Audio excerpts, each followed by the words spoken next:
आज हम आपको कुछ ऐसी वीडियोस दिखाने वाले हैं जिन्हें देखकर आपको पता चलेगा कि इंसानियत आज भी जिंदा है और आज भी लोग इस मतलबी दुनिया में एक दूसरे की मदद करना जानते हैं। किसी घर में आग लगने के बाद जब फायर फाइटर लोगों की मदद करने के लिए घर में इंटर होते हैं, तब उस फायरमैन को जमीन पर बेहोश हुई एक नन्ही सी बिल्ली नजर आती है। वो उसे उठाकर बाहर ले आता है और बिल्ली की जान बचाने के लिए उसके मुंह पर ऑक्सीजन मास्क लगा देता है और थोड़ी देर बाद बिल्ली बेहोशी से जाग जाती है। इस तरह ये फायरमैन एक नन्ही सी जान बचा लेता है। दोस्तों, इस वीडियो में एक पुलिसमैन अपनी जान खतरे में डालकर सड़क पार करते हुए लोगों की जान बचाता है। ये वीडियो क्लिप रशिया का है, जहां एक कार बहुत तेजी से सड़क पार करते हुए लोगों की तरफ आ रही थी। तभी इस पुलिसमैन को खतरा महसूस हो जाता है और वो अपनी जान खतरे में डालकर तेज रफ्तार से आती हुई गाड़ी को अपनी कार की मदद से रोक लेता है, जिससे सड़क पार करते हुए लोग बाल बाल बच जाते हैं। दोस्तों, इस वीडियो में एक बूढ़ी औरत बारिश के दरमियान सड़क पार कर रही थी कि तभी एक दूसरी औरत उसकी मदद करने के लिए अपनी गाड़ी से निकलकर उसकी तरफ आती है। वो इस बूढ़ी औरत को बारिश से बचने के लिए एक अम्ब्रेला देती है और बिना कुछ कहे वापस अपनी कार में जाकर बैठ जाती है। इस वीडियो में एक बूढ़ा आदमी डर डर कर सड़क पार कर रहा था और आती जाती गाड़ियों को देखकर वो एकदम थम जाता है कि तभी एक आदमी अपनी कार को रोकता है और उस बूढ़े आदमी को अपनी पीठ पर उठाकर सड़क पार करवा देता है,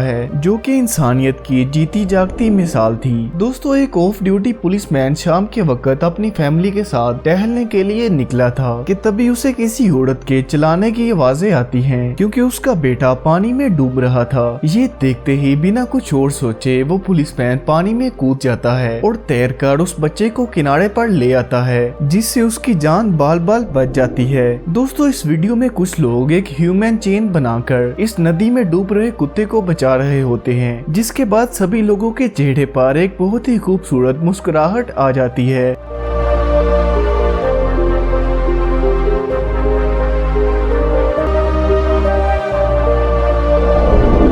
दोस्तों, बारिश होने के बाद यहाँ सड़क पर पानी की वजह से जाम लगने लगता है। सैकड़ों गाड़ियाँ यहाँ से आ जा रही थी कि तभी एक आदमी जाम से निकलकर सीवर में फंसी हुई घास को निकाल देता है, जिसे हटाते ही पानी वापस से सीवर में चला जाता है और थोड़ी देर बाद ही सड़क की हालत बिल्कुल नॉर्मल हो जाती है। दोस्तों, 10 किलोमीटर लंबी मैराथन दौड़ को खत्म करने के लिए केनेथ केप अपनी पूरी जान लगा देता है, मगर आखिरी मौके पर उसकी टांगे जवाब दे जाती है। वो हिम्मत हारने लगता है कि तभी साइमन चीपरो नाम का एक रेसर उसको उठाकर अपने साथ उसकी भी रेस फिनिश करवाता है। इस वीडियो में दिखने वाली लड़की कैंसर की मरीज है और जड़ते हुए बालों से छुटकारा पाने के लिए उसे अपने बालों को शेव करवाना पड़ता है, इसीलिए वो बहुत उदास थी। लेकिन अपनी गर्लफ्रेंड का हौसला बढ़ाने के लिए वो लड़का अपना सिर भी शेव कर लेता है और ये देखकर उस लड़की की आंखों से आंसू आने लगते हैं। दोस्तों, क्या इस वीडियो को आपका एक लाइक मिलेगा, जिसे देने में आपको एक सेकंड भी नहीं लगेगा। और अगर आपने चैनल को सब्सक्राइब नहीं किया तो काइंडली सब्सक्राइब करके बेल नोटिफिकेशन ऑन कर लें। मैं मिलता हूँ आपसे अगली वीडियो में, तब तक के लिए अल्लाह हाफिज।